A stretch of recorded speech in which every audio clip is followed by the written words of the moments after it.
അമേരിക്കയിലെ അനധികൃത ഇന്ത്യൻ കുടിയേറ്റക്കാരുടെ രണ്ടാം സംഘത്തെയും നാട്ടിലെത്തിച്ചത് കാലിൽ ചെങ്ങലയും കയ്യിൽ വിലങ്ങുമണിയിച്ച്. US സൈനിക വിമാനത്തിൽ ശനിയാഴ്ച രാത്രി അമൃത്സറിൽ വന്നിറങ്ങിയ പഞ്ചാബ് ഷൊയ്യാർപൂർ സ്വദേശിയായ ദൽജിത് സിംഗ് ആണ് താൻ അനുഭവിച്ച ദുരിതങ്ങൾ മാധ്യമപ്രവർത്തകരോട് വിവരിച്ചിരിക്കുന്നത്. അദ്ദേഹം വിവരിക്കുന്നത് ഇപ്രകാരം: യാത്രയിലുടനീളം കാലുകളിൽ ചെങ്ങലയും കൈകളിൽ വിലങ്ങുമുണ്ടായിരുന്നു. അമൃത്സറിൽ വിമാനം ലാൻഡ് ചെയ്യുന്നതിന് തൊട്ടുമുമ്പാണ് ഇവ അഴിച്ചുമാറ്റിയത്.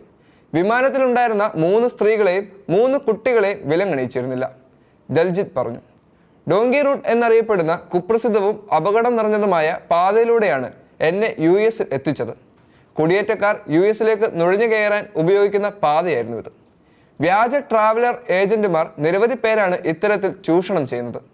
നിയമവിധേയമായ മാർഗത്തിലൂടെ US എത്തിക്കാമെന്ന് വാഗ്ദാനം ചെയ്ത ഒരു ട്രാവൽ ഏജന്റ് 65 ലക്ഷം രൂപ നൽകിയാണ് ഞാനും കുരുക്കിൽപ്പെട്ടിരിക്കുന്നത്, ദിൽജിത്ത് പറയുന്നു.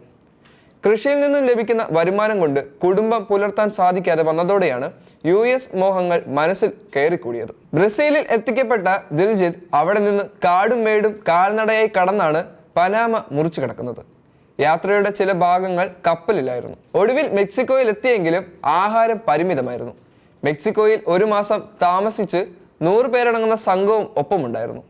ഈ സമയത്താണ് ട്രാവൽ ഏജന്റിന്റെയും തന്റെ സ്വന്തം ഗ്രാമത്തിനുമുള്ള മറ്റൊരാളുടെ സമ്മർദ്ദത്തിനും വഴങ്ങി നാട്ടിലെ 4 ഏക്കർ ഭൂമിയുടെ ഉടമസ്ഥാവകാശം അവർക്ക് കൈമാറേണ്ടി വന്നത്. ഒടുവിൽ ഇക്കഴിഞ്ഞ ജനുവരിയിൽ അനധികൃതമായി US അതിർത്തി കടന്നെങ്കിലും ദിൽജിത്ത് US ബോർഡിൽ പെട്രോൾ ഉദ്യോഗസ്ഥരുടെ പിടിയിലാവുകയായിരുന്നു. പിന്നീട് ഡിറ്റൻഷൻ സെന്ററിലെ പട്ടിണിയും പീഡനങ്ങളും അനുഭവിച്ചു. തിരിച്ചെത്തിയ ശേഷം തന്റെ ഭൂമി തിരിച്ചുപിടിക്കാൻ സർക്കാർ സഹായിക്കണമെന്നും അനധികൃത ഏജന്റുമാർക്കെതിരെ നടപടിയെടുക്കണമെന്നുമാണ് ഇദ്ദേഹത്തിന്റെ ആവശ്യം. കൂടാതെ ഇത്തരം കെണികളിൽ ആരും വീഴരുതെന്ന താക്കീതും ദിൽജിത്ത് നൽകുന്നു. അമേരിക്കയിൽ നിന്നെത്തിയ രണ്ടാമത്തെ വിമാനത്തിലെ 119 പേരിൽ 65 പേർ പഞ്ചാബുകാരും 33 പേർ ഹരിയാനക്കാരുമാണ്. അമേരിക്കയിൽ നിന്നുമുള്ള അനധികൃത കുടിയേറ്റക്കാരുമായി 3ാം വിമാനം ഇന്നലെ രാത്രി 10:03 അമൃത്സറിലെത്തി. 112 യാത്രക്കാരാണ് US യുദ്ധവിമാനത്തിലുണ്ടായിരുന്നത്. ഇവരിൽ 44 പേർ ഹരിയാനക്കാരാണ്.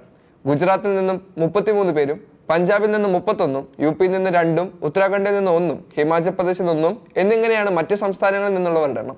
ഇതോടെ 3 വിമാനങ്ങളിലായി 335 അനധികൃത കുടിയേറ്റക്കാർ ഇന്ത്യയിലെത്തി.